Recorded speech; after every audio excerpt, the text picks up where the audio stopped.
Probably, since there's no mention of a rock group called Butania in ours. Butania, asked Obacoba. That's what I'd call a band if we formed a band. But since there never was a band named Newtania, we had better follow out Newton's orders and live the dull life like an unloved unknown to this time. Damn, I wish we could be loved and worshipped like Jennings is now. You just want girls is all, laughed Obacoba. Yeah, huh, this is strange. Ever since we reached Earth in this time, I have been getting a craving for being materialistic for some reason. I wonder what it could be, asked Obacoba. Maybe a fallen angel has got into me and wants me to be famous? I think it's a sin of adultery that permeates LA here. If you ask me, seeing all these pretty girls who love the rock idols that we're all listening to makes us want to be worshipped like them. I tell you, Jeff, said Obacoba, walking Jeff behind the tape cassette area, we're going to have to fight the urge to show off, or we might end up like our enemy, the Black Mutant, and cause our destruction by changing time. Just because we wanted to show off the songs of our unborn ancestors. And with that bit of news, Obacoba and Jeff Long left the record store. On the way out, Jeff turned and looked at the store and the girls across the street, then said, "It would have been glorious. It would have been glorious." In Arizona, Mason was getting bored. He had seen enough terrific landmarks and other planets on other planets. As he walked along a highway, it started raining on him. Big thunderstorms began to pour lots of rain onto him with thunder and lightning. Right when he was thinking of calling Mutania up to have it beam him up someplace else, an Indian girl with her son picked Mason up in her pickup. She was very friendly and trusting. She was also puzzled to know why Mason was walking out in the desert all by himself. "You never believe me if I told you," said Mason, trying to keep the Indian woman's son from biting his fingers off.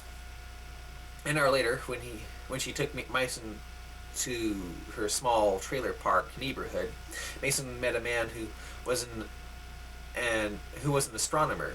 The astronomer became very puzzled when he met Mason because Mason was dressed in his regular white spacesuit with the flag of the United States on it. "Are you a pilot?" asked the astronomer. Did your jet go down somewhere?" Mason felt confident that he could tell him the truth, realizing that he could beam out whenever when it got too hot for him. He told the astronaut and his pretty wife that he was from the future and that his name was Major Matt Mason. When Mason told him that, they thought he was insane, of course, and the astronomer found himself getting his gun. "And I'm G.I. Joe," laughed the man.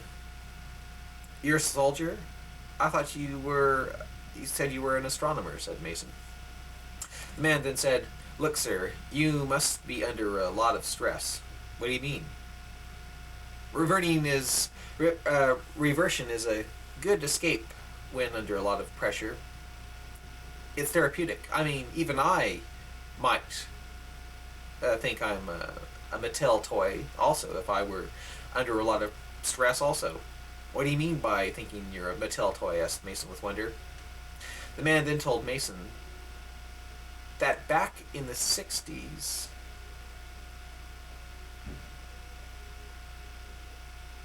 he used to play with toys, and one of the toys he played with was an astronaut doll named Major Matt Mason. Hearing this shocked Mason. "Talk about a coincidence," said Mason. "Are you sure this was back in the 60s? The man then told Mason that there were little toy astronauts with Mason named Sergeant Storm, Doug Davis, Jeff Long, and Callisto. The man told him that. Mason got really scared, pulled out his phaser and shouted, Who are you? Where am I? The man pointed his gun at Mason and said, "Not until you tell me who you are and why you are parading around dressed up as a space doll from the 1960s." Mason just stood there, looked puzzled, and said, "I have to report this to Newton. Either I'm dead and all this is an illusion, or it's the biggest coincidence in the universe. There's got to be some reason for it." The man and his wife just stood there looking scared and not knowing what to think of the man who claimed to be a 1960s space toy. And while this confusion was taking place, Newton, Doug Davis, and Sheena were walking around on the spring streets of New York City, trying to see if they would get mugged so Newton could protect them. "I dare you to walk through this area," said Sheena to Doug. "Hey, as long as Newton is with us, I have nothing to fear," said Doug, walking down an alley. Sheena walked with Doug. Newton acted like he wasn't with them. Doug told Sheena to walk sexier while he acted drunk. Suddenly, 5 muggers came out of nowhere and started attacking them. Doug pulled out his phaser and pointed it at them. Sheena was being felt out by another mugger. Newton flew off the sidewalk and landed between his 2 crew members and the attackers. Newton threw the guy off who was feeling and kissing Sheena, throwing him 15 feet. The leader of the muggers pulled out his switchblade and started trying to stab Newton with it. Newton smiled and said,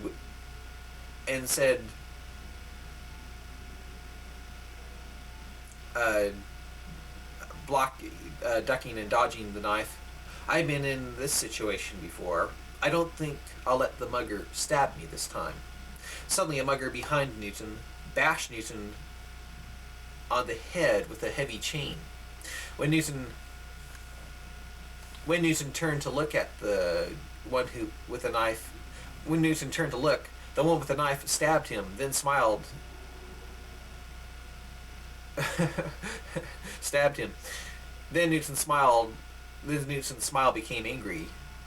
He put his fist through the mugger's face, then spun around and snapped the mugger with the chain's neck. The 2 muggers fell to the trash-filled alley ground dead. The other 3 muggers ran off. As Newton watched his chest wound heal, Sheena and Doug looked concerned. "Newton, you just killed 2 muggers," said a concerned Sheena. It's my fault," said Newton. I should have charged up my limbs. I shouldn't have charged up my limbs so much. I forgot the strength and speed of them. I forget the strength and speed of them sometimes. Do you think this has changed time?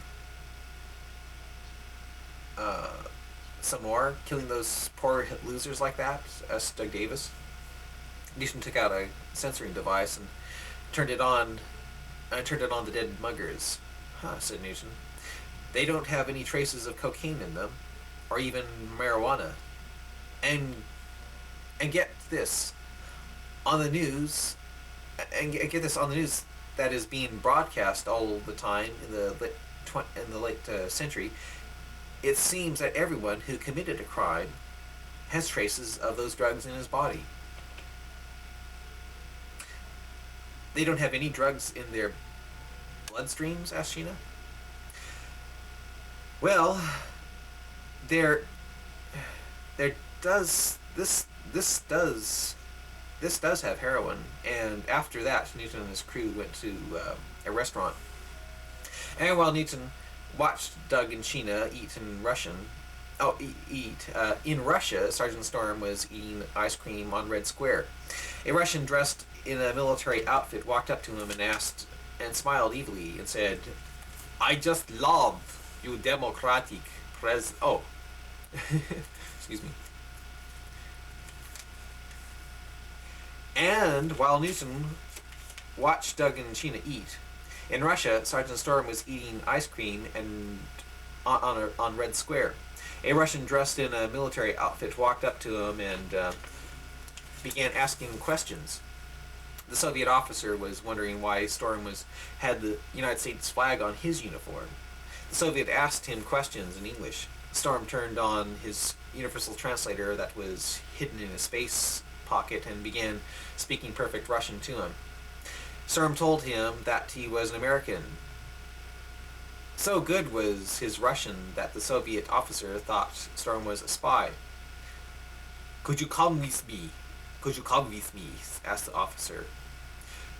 A few minutes later, Storm found himself in a room with more Soviets, asking him questions since he didn't have a passport.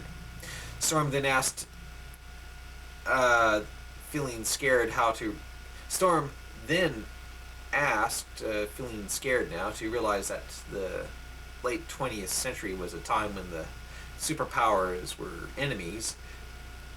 "You don't trust Americans, do you?" "Yet," said an officer. "Especially the ones who don't have passports." The Soviets then began searching through Storm's things, making Storm very antsy. "Why are you getting nervous?" asked a KGB officer holding Storm's hand phaser.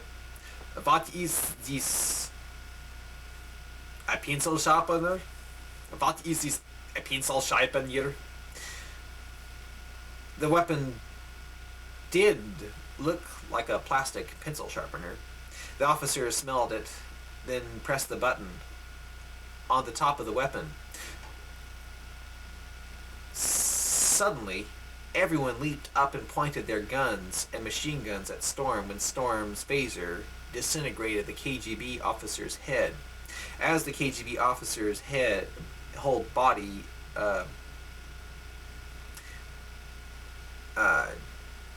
did an insane spastic movement on the floor of the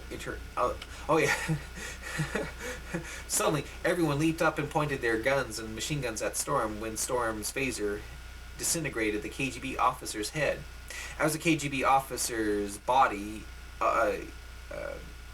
huge body, danced a spastic movement on the floor of the interrogation room, Storm was taken at gunpoint to a cell. "My communicator," shouted Storm down the hall when he saw them take his ticket of escape out the door. Storm's universal translator was gone also, and his phaser.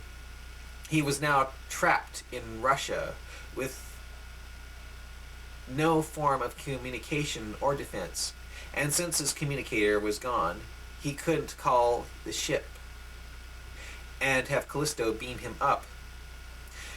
In the basement of the American embassy, the Russian bigwigs were looking at the equipment they had swiped from Sergeant Storm. "Slinsky," said one of the Russians to the 5 others who gathered about him, "I have never seen anything like this.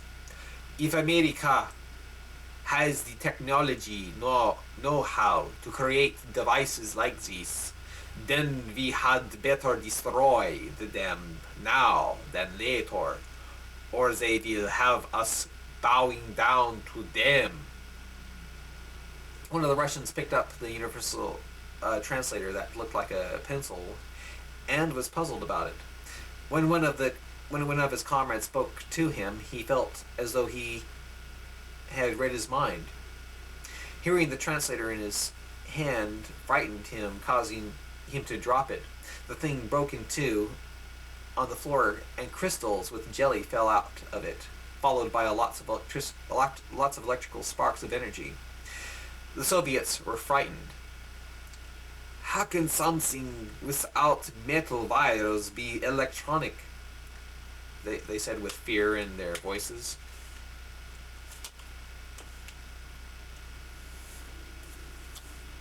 This next story I'm about to read to you is called Tough President Robert M. Wilson.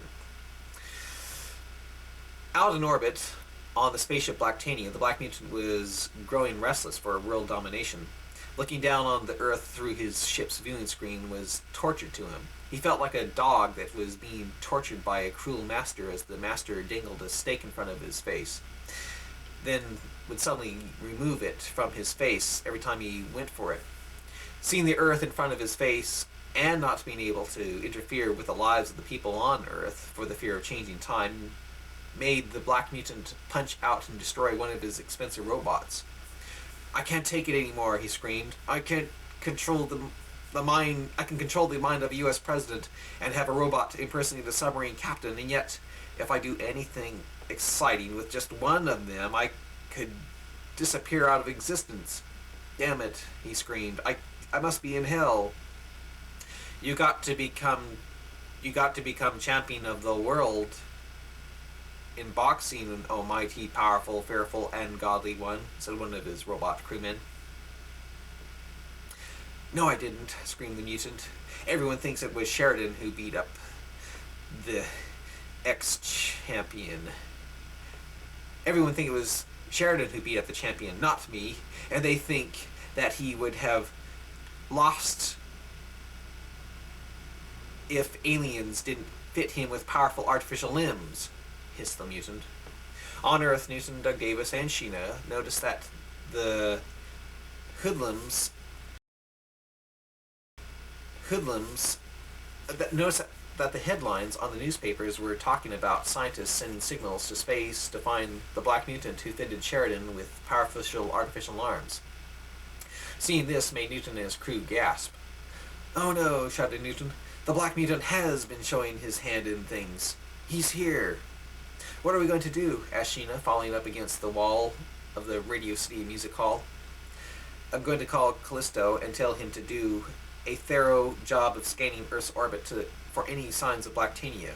Even if Blacktania is totally undetectable to our sense scanners, maybe the mutant will have jettisoned debris into orbit that will give him away."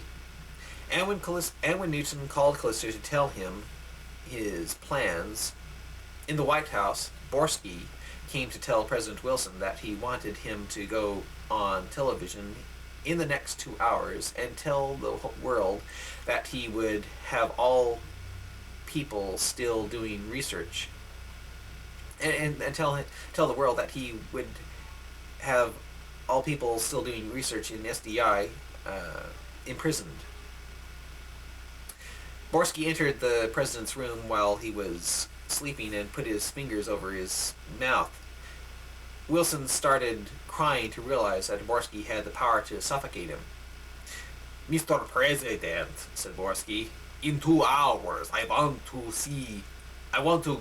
you to go on nationwide TV and not only tell America to imprison those working in SDI secretly, but to tell them that you are no longer going to support the state of Israel.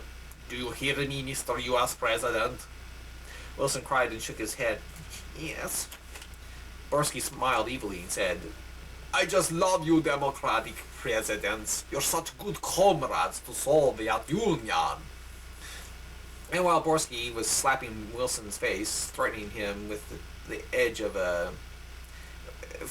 the idea of incinerating the United States if he squealed on him, in the Arctic Ocean, on the Polaris submarine, the sub's crew was looking wary of their captain. The Black Mutant had seen the way Borsky was controlling Wilson through his threats of power, and now the mutant wanted to have Wilson threaten Borsky by having Wilson order Captain Lowry to fire one missile at Russia. Captain Lowry walked over to the red phone that was beeping and picked it up. In the White House, Wilson was on the red phone, with confused Borsky looking at him. "What you doing?" asked Borsky, annoyed. "Calling a friend at sea," said Wilson with a smile on his face. Borsky was confused. The whole room seemed to be lightly vibrating. The mutant was using a mind control beam on the president. President Wilson said to the robot Captain Lowry, Hello, Lowry. This is your commander-in-chief. Yes, the president himself. I have called you to test and see if one of your missiles can hit the Soviet Union. What do you mean by that? What do you mean by that? Shouted Borsky with an insane, angry look in his face. Oh, and Lowry, if anyone tries to stop you, you know what the Black Mutant does when things he doesn't like get in his way. Oh, bye. The president hung up. Right as Borsky ran up to him and gave him the president hung up. Right as Borsky ran up to him and gave him a left hook, knocking Wilson to the floor. Wilson didn't cry this time, but just smiled evilly at Borsky, like giving Borsky the willies. It's time for me to address the Americans, isn't it? Snickered Wilson insanely. Why you acting stupid? Why you acting stupid? Asked Borsky, hitting Wilson on the side of the head, knocking Wilson's glasses off. Wilson smiled and walked out to address the world that Borsky wanted, what Borsky wanted him to say. And while Wilson was about to and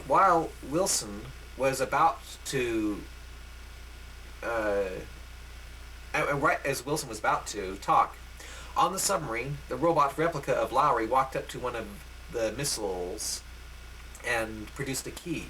The crew was begging him not to. You heard the president, he said with a smile. The president is insane then, sir, shouted the captain's first officer. The robot began inserting the key. Right as he began turning it, the first officer leaped off the ground and kicked Lowry under the jaw, knocking Lowry's head back, causing Lowry to fall back and stare at the ceiling. Lowry moved his head back to the way it normally looked, then walked up nonchalantly back to the missile launcher again. No, shouted the first officer, and he plunged his body into Lowry's midsection. Suddenly, all the crew watching the scene screamed when they saw Lowry sink his hand down through the first officer's back and pull out his heart through his ribs. The robot held the still beating heart up to his face, then threw it to the floor. The man's demon-possessed, shouted an engineer. Lowry turned and looked at the man who said that, and smiled. Another engineer pointed a gun at Lowry. Lowry lifted a hand. There was a loud banging sound. The man pointing the gun fell down dead with Lowry's little finger. When Lowry's little finger struck the man's head. With that, everyone began to panic. Don't move, shouted Lowry. Lowry let out such a loud, booming yell that it almost knocked the crew out.